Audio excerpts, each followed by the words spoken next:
bago natin simulan ang susunod na kabanata ng Ibong Adarna, subukan muna natin kung gaano ninyo natatandaan ang mga pangyayari mula kabanata 1 hanggang 10. Mayroon tayong maikling pagsusulit na binubuo ng 15 tanong. Bawat tanong ay may 4 na pagpipilian. Pagkatapos kong basahin ang tanong, bibigyan ko kayo ng 5 segundo upang makasagot. Maaari ninyong isulat ang inyong mga sagot sa isang papel o itala lamang ang mga ito sa inyong isip. Sa dulo ng pagsusulit, malalaman natin kung ilan ang inyong tamang sagot. Handa na ba kayo? Kung handa na, simulan na natin.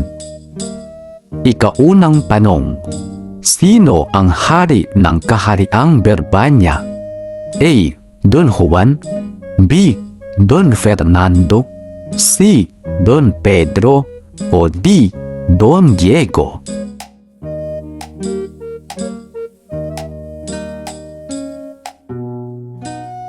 Ang tamang sagot ay B.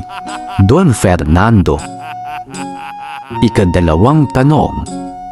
Ano ang sanhi ng pagkakasakit ni Haring Fernando?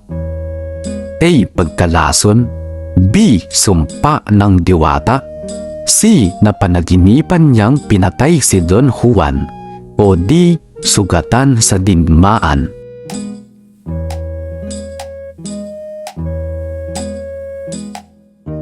Ang tamang sagot ay C. Napanaginipan niyang pinatay si Don Juan. Ikatatlong tanong. Sino ang panganay na anak ni Haring Fernando? A.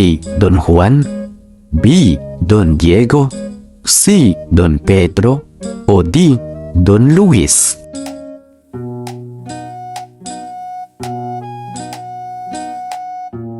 Ang tamang sagot ay C. Don Pedro. Ikaapat na tanong. Anong mahiwagang ibon ang makapagpapagaling kay Haring Fernando? A. Ibong Maya, B. Ibong Adarna, C. Agilang Ginto, o D. Sarimanok?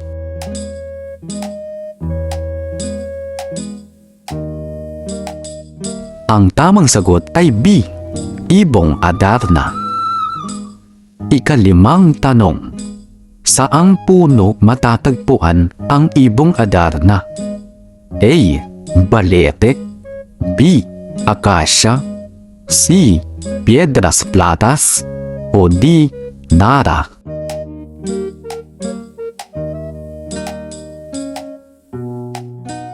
Ang tamang sagot ay C. Piedras Platas. Ika-6 na tanong. Ano ang nangyari kay Don Pedro habang naghihintay sa ibong Adarna? A. Nakatulog at naging bato, B. Nawala sa gubat, C. Naging bulag, o D. Nahulog sa bangin?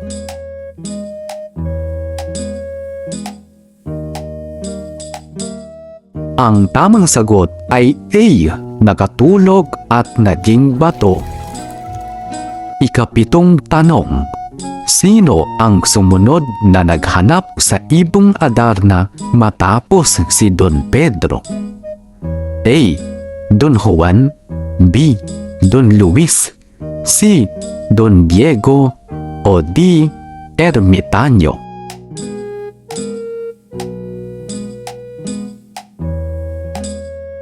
Ang tamang sagot ay C. Don Diego. Ikawalong tanong. Ano ang nangyari kay Don Diego? A. Nakahuli ng ibon, B. Naging bato rin, C. Nakauwi agad, o D. Naging hari?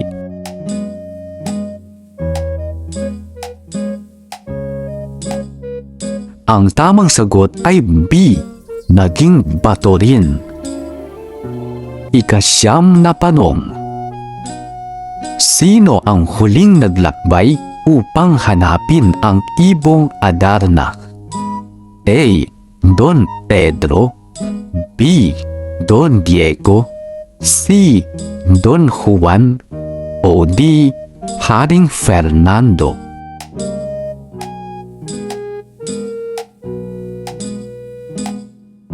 Ang tamang sagot ay C. Don Juan. Ika-10 tanong. Sino ang tumulong kay Don Juan sa kanyang paglalakbay? A. Mangkukulam, B. Ermitanyo, C. Mangangalakal, o D. Kawal?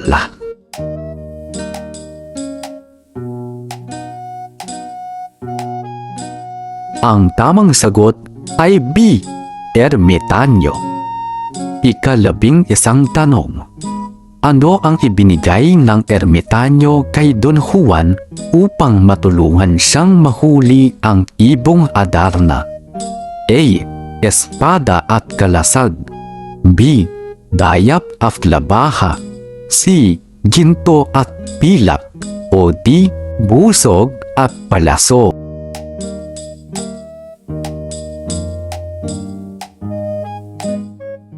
Ang tamang sagot ay B. Dayap at labaha. Ika-12 tanong. Ano ang ginawa ni Don Juan sa sarili tuwing inaantok siya? A. Kumanta, B. Tumakbo, C. Pinisil ang dayap sa sugat, o D. Uminom ng tubig?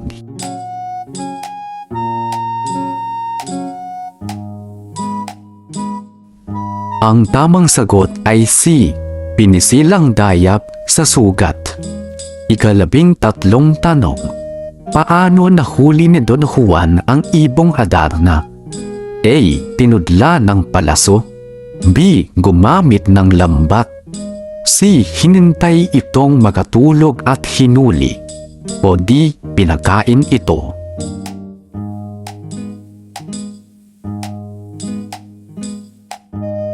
Ang tamang sagot ay C.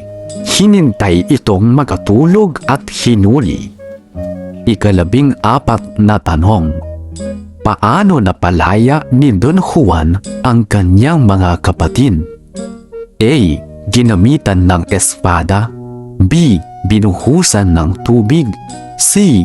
Binuhusan ng dumi ng ibong Adarna, o D. Pinahiran ng gamot?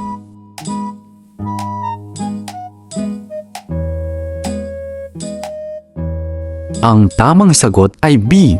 Binuhusan ng tubig. At para sa huling tanong, ano ang ipinakita ni Don Juan sa buong paglalakbay? A. Katamaran, B. Katapangan at pananampalataya, C. Kasakiman, o D. Pagmamataas?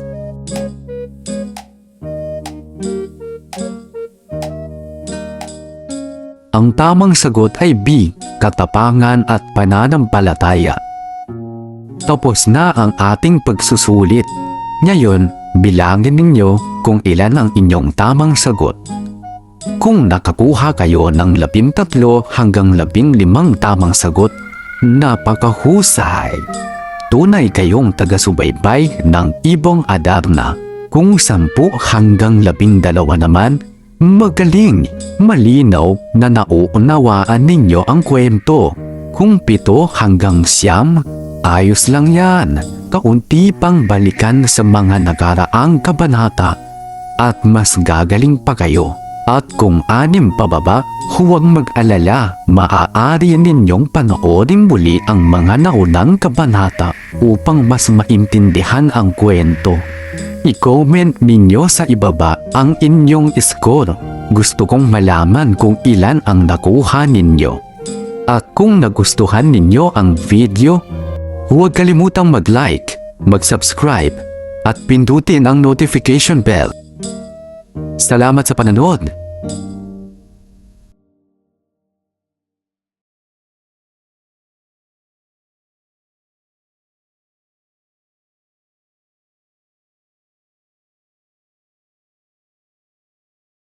Huwag kalimutang mag-like, mag-subscribe at pindutin ang notification bell para hindi ninyo ma-miss ang mga susunod na kabanata ng Ibong Adarna.